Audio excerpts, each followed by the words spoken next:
तो दोस्तों स्वागत है आपका आज की एक और नई वीडियो में। दोस्तों आज हमारे पास दो ऐसी इंपॉर्टेंट खबर है जिसका जानना आप सभी का बहुत ही ज़्यादा ज़रूरी है। तो हमारी सबसे पहली update S-400 air defence system को पाकिस्तान को लोन पर देने की तैयारी हो रही है और तुर्की यूएस से F-35 खरीदने जा रहा है। और इसी के साथ हमारी सेकंड अपडेट भारत और रूस से सामने निकल के आ रही है, जहां पर दोनों देश जल्द ही करीब 10,000 करोड़ की एक बड़ी डील फाइनल करने जा रहे हैं। तो आइए बिना किसी देरी के इस वीडियो को शुरू करते हैं, लेकिन उससे पहले आप सभी इस वीडियो को एक लाइक करके चैनल को सब्सक्राइब जरूर से कर लीजिए। दरअसल दोस्तों 2 हफ्ते पहले एक डील हुई और उसने जो हंगामा मचाया आप सोच भी नहीं सकते। इस डील ने दो पक्के दोस्तों की दोस्ती तोड़ दी, दुनिया के नंबर 1 हथियार को नीलामी के बाजार में लाकर खड़ा कर दिया और दुनिया के इतिहास में आज तक का सबसे महंगा हथियार खरीदने वाला देश माथा पकड़कर बैठा है कि हमने सही किया या गलत। अब ग्रीस और अमेरिका की F-35 लड़ाकू विमानों की डील थी। जी हां, आपसे कुछ ही हफ्ते पहले ग्रीस ने अमेरिका से बहुत ही थोड़ी संख्या में F-35 लड़ाकू विमान, जो कि एक स्टेल्थ लड़ाकू विमान है, उसे खरीदने की डील करी और बहुत ही जल्द ग्रीस को इसकी डिलीवरी भी मिलने वाली है।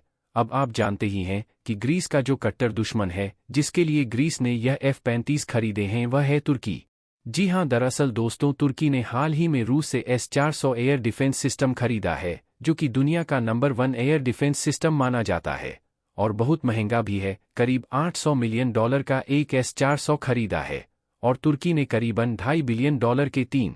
लेकिन दुनिया का नंबर 1 एयर डिफेंस सिस्टम होने के बावजूद तुर्की ग्रीस और अमेरिका की F-35 डील से घबरा गया, क्योंकि उसे लगा कि F-35 मिलने के बाद उसका नंबर 1 दुश्मन ग्रीस हद से ज़्यादा ताकतवर हो जाएगा और सबसे खास बात S-400 की बदौलत वह F-35 को टक्कर जरूर दे सकता है, यानी कि उसे रोकने की कोशिश जरूर कर सकता है।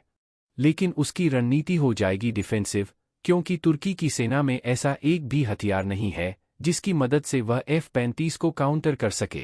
और आज तक का इतिहास गवाह है, जितने भी युद्ध हुए जो भी देश डिफेंस करने गया वह हारा ही है। इसीलिए तुर्की चाहता है कि ग्रीस के इस अटैकिंग वेपन F-35 को टक्कर दी जाए। हालांकि वह खुद ऐसा एक हथियार बना रहा है जिसका नाम है कान स्टेल्थ लड़ाकू विमान, लेकिन वह 2030 तक भी नहीं आने वाला और 2030 तक तुर्की अपनी राष्ट्रीय सुरक्षा ऐसे नहीं छोड़ सकता। इसीलिए उसने फैसला किया कि वह अपने S-400 सिस्टम को अब हटा देगा पूरी तरीके से और वह F-35 को टक्कर देने के लिए अमेरिका से F-35 ही लेगा। और इसके लिए तुर्की इतना डेस्परिंग किसी दूसरे देश को बेचने को भी तैयार है डिस्काउंट पर। जी हां, अब से करीबन 2-3 साल पहले ही तुर्की की सेना में यह S-400 शामिल हुआ है और 2-3 सालों के बाद ही वह इसे 50% डिस्काउंट तक भी किसी दूसरे देश को बेचना चाहता है, ताकि अमेरिका के साथ जो उसके संबंध हैं वह सुधर जाए, जो उस पर सैंक्शन लगे हैं वह खत्म हो जाए और उसे सबसे खास बात F-35 मिल जाए, जिससे कि वह अपने नंबर 1 दुश्मन देश जो ग्रीस है उसे टक्कर दे सके।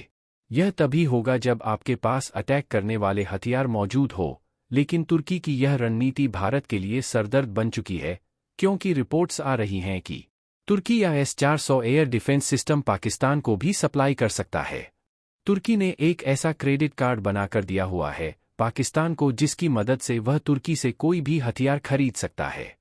पाकिस्तान ने हाल ही में कई सारी ऐसी नौसैनिक शिप खरीदी है तुर्की से, जो काफ़ी महंगी थी। $3,400 मिलियन की एक शिप थी, लेकिन तुर्की ने वह क्रेडिट लाइन पर पाकिस्तान को सप्लाई करी है। इस खबर पर आप सभी की क्या राय है वह आप हमें कमेंट करके ज़रूर बताएं। तो आइए बढ़ते हैं हमारी सेकंड अपडेट की ओर, जो भारत और रूस के बीच में होने वाली कुछ डील्स को लेकर है। दोस्तों भारत के अंदर जो भी न्यूक्लियर पावर प्लांट ऑपरेट किए जा रहे हैं इसमें रशिया का काफ़ी बड़ा कंट्रीब्यूशन है। लेकिन अब भारत और रूस के बीच में करीब 10,000 करोड़ की एक और डील होने जा रही है, जिससे भारत के न्यूक्लियर पावर एनर्जी में बहुत बड़े बदलाव होने वाले हैं। रिसेंट रिपोर्ट्स के मुताबिक कुंदनकलन पावर प्लांट में न्यूक्लियर एनर्जी की सप्लाई को लेकर के यह नई डील होने वाली है, जिसमें जो फ्यूल है इसकी सप्लाई डायरेक्टली रशिया भारत को करने वाला है और इसकी जल्द ही डिलीवरी भारत के अंदर की जाएगी। रिपोर्ट्स के मुताबिक इस प्लांट के करीब 6 यूनिट्स हैं, जिनके पूरा होते ही यहां से करीब 6,000 मेगावाट की क्षमता के साथ पावर को जनरेट किया जाएगा। दोस्तों यह देश का सबसे बड़ा न्यूक्लियर पावर प्लांट होने वाला है। फिलहाल अभी इस पावर प्लांट की सिर्फ 2 मेगावाट की क्षमता के साथ इसे ऑपरेट किया जा रहा है और अब इसे लगातार एक्सपेंड करने पर बातचीत शुरू हो चुकी है।